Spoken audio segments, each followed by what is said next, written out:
Welcome to Duncan Thorin Shield's YouTube channel. I managed to con Duncan into convincing his friend to pay me thousands of dollars as a professional Counter-Strike player, so maybe he can convince you that some of his analysis is correct. The Starladder Berlin Major, the 15th Valve-sponsored CSGO Major to take place, begins in just under a week on the 23rd of August and runs until early September. As always, if you've seen previous majors, there are 24 total teams will take part. You will initially have 16 teams in the first phase, which we're going to talk about today, which is the new challenges stage. The top 8 move on to the next phase, the new legends phase stage, where you have 16 teams again because the 8 Legends teams from Katowice are waiting for them there. And then the top 8 teams from there become the next Legends, who's then the top 8 teams who go into the single elimination best of 3 bracket to decide who will win the tournament, who will finish top 4, who will only finish top 8. So as was tradition at Katowice, I'm not just going to do a preview video about the teams in this initial phase, the new challenges stage.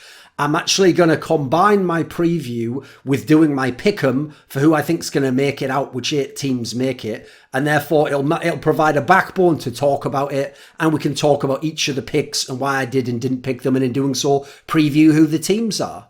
So if we jump into CSGO here, I've got my pick'ems up. And remember, 2 things to remember about this major. 1, it has a similar format to the previous major, which is that all of the matches that either make you progress through to the next phase or eliminate you from the tournament are best of 3s. The rest of the games are the best of 1s. But as a result, it makes it much less likely you go 0-3 if you're a solid team. It makes it much more likely you can get out of the group if you're a solid team, and much less likely that the fluke teams, they can't just fluke 3 best of 1s. You have to win at least a best of 3 to get out of there. Although, to my knowledge, Starladder Major, I don't believe they've commented how they're seeding, but they're not, to my knowledge, using the ELO system from Katowice, which I actually personally liked. I thought it brought a lot of great matchups and made a lot more sense in terms of how the tournament went. But I know some people, particularly some people from the CIS region, I believe Kane and some others, maybe Senya as well, didn't like the system used for Katowice and thought that actually it was too skewed and that it shouldn't have been used. So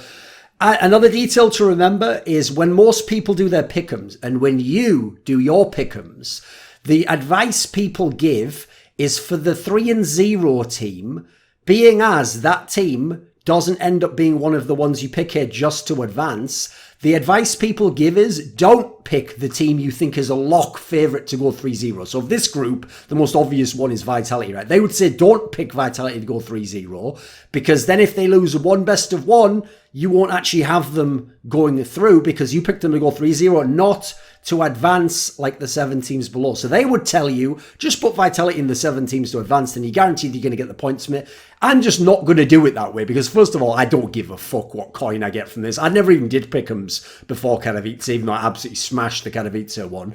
But I'm just trying to show you who I really think will go 3-0, who I think will go 0-3, and then the 7 that I think will advance, because this is more a preview than it's about the pick'ems. The pick'ems aspect is for a bit of fun and for some novelty. So we'll start right at the top there, shall we? Right, we'll look at all the teams here. What we'll do is we'll talk through all of them as we go. So I think personally, you do the 3-0 and the 0-3 ones first. You get them out of the way, that way you talk about the big favourites, your big underdogs, and then you go through the other teams team by team, right? So actually, of all the squads here, it's very easy. It's hands down got to be Vitality to go 3-0 because they're the second best team in the world on ranking. I even think right now in the server, I'd pick them to be the second best in the world and beat anyone except Team Liquid. I think in terms of map pool, they've got a really nice map pool. They've obviously monsters on the likes of Overpass, Dust 2. They play a pretty good nuke. Inferno's not bad. Like, they actually have a real solid map pool. Mirage is decent enough if they have to play it. I haven't had to see their vertical, etc. But you can see there's not a whole lot of maps you can get them to that are tricky for them. So 3-0, especially when you add in the best of 3 component, if anyone plays them in that best of 3, I'd take them to be the 3-0 team. So I think they were already going to do it anyway, but I'm going to easily pick them here. I'm not even that worried, actually, about them losing one of these. Although, obviously, think about this. There is potential for them losing best of 1s because they're more than willing to play Dust 2 because of how good they are at it. The problem is, even the best teams in the world on Dust 2, it's hard to crack 80%, even if you're the absolute best team. So, like, let's say roughly 1 in 4 times, you're probably going to lose a game on Dust 2. So that can certainly happen here. There's plenty of teams here. G2 is a great example, where if they play them on Dust 2, do. Hey, it could happen, right? North, perhaps.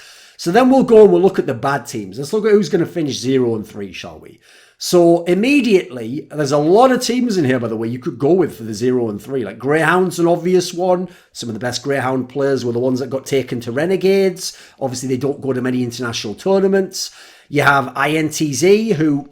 Yes, they have KNG, but obviously they're going to lose him afterwards, and quite frankly, they weren't a great team anyway. You have the Dream Eaters team from CIS, who wasn't a very good squad. You have Simeon Gaming's another team from the CIS qualifier you've got to consider.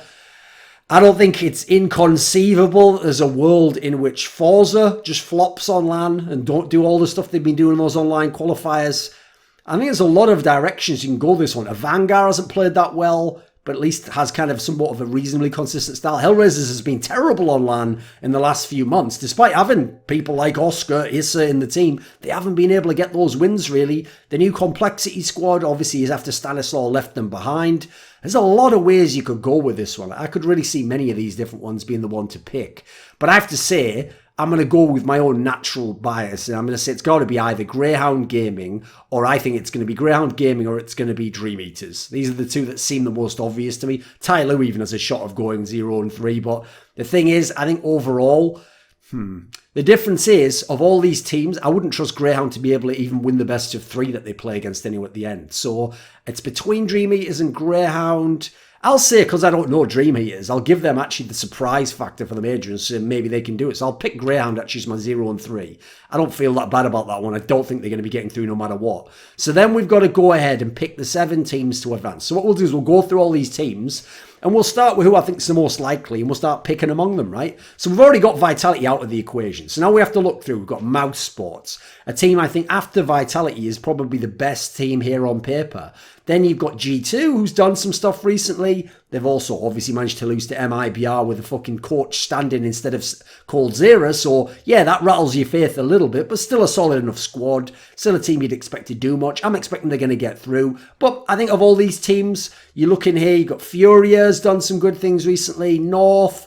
But I think all in all, I have to say Mouse Sports, because the best of 3, I especially see them being a good team once they get to that phase. And they've got a pretty solid map pool. They've got some nice firepower. I'm going to take Mouse as my first team after Vitality to get out. I'm pretty confident they're getting to the next phase, and Carrigan pilots them through this aspect of the tournament. And in fact, a lot of the teams around here are around the level of who they've been playing in online qualifiers and at stuff like DreamHack Open when they've been there. So I think this is a pretty solid field for them to do well against.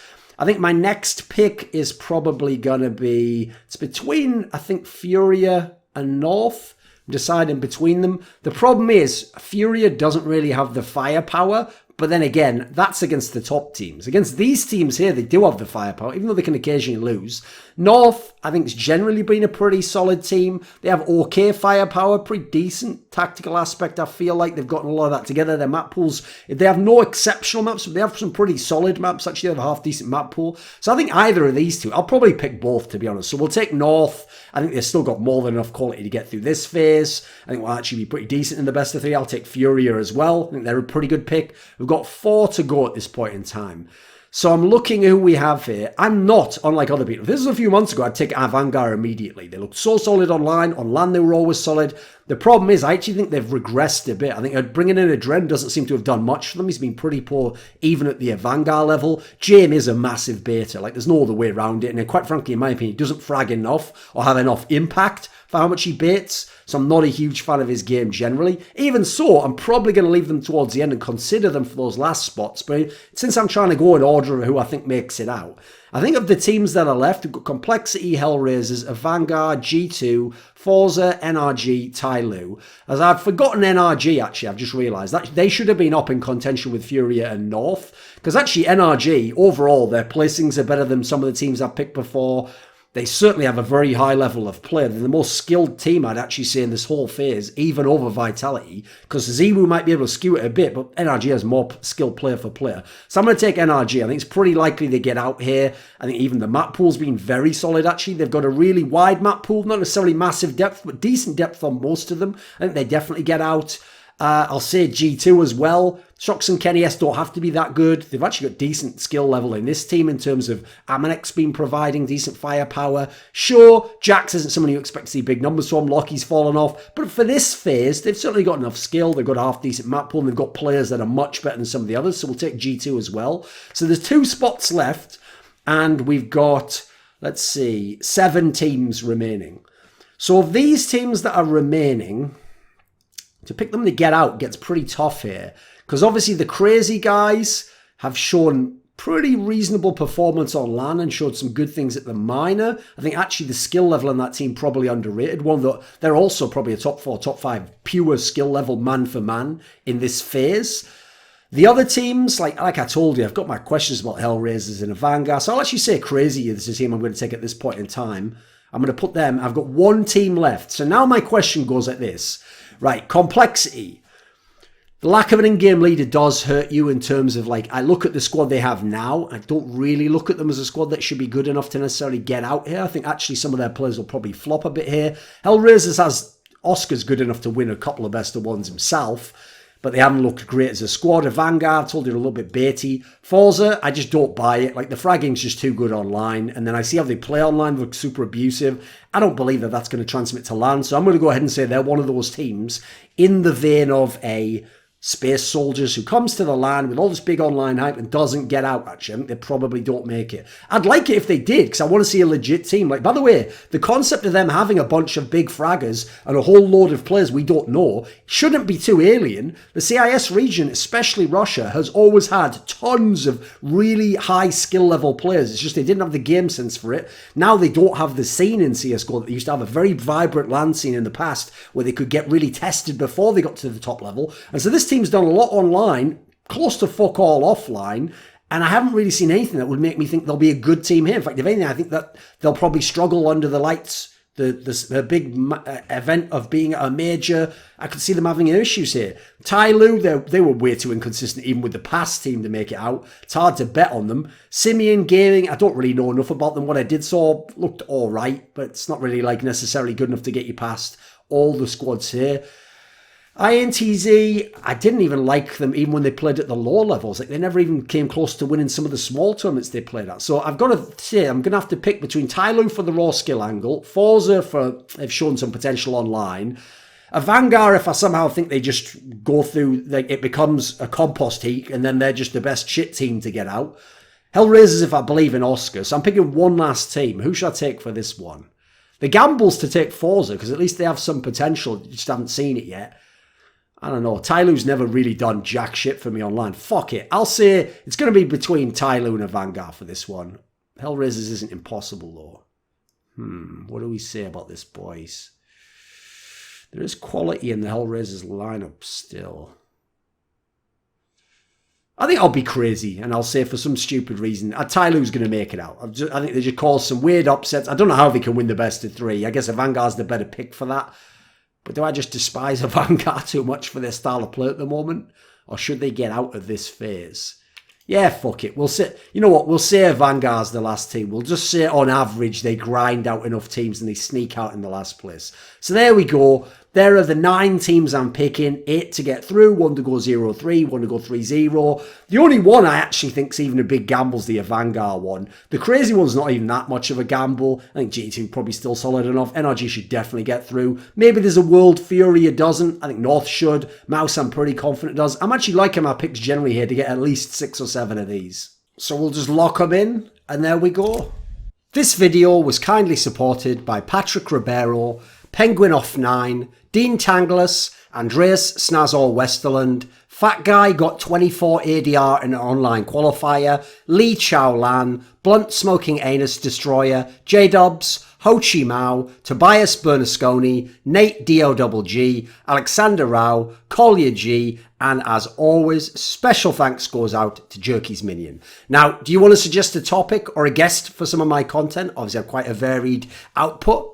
Do you want to ask me a question for my monthly video AMA?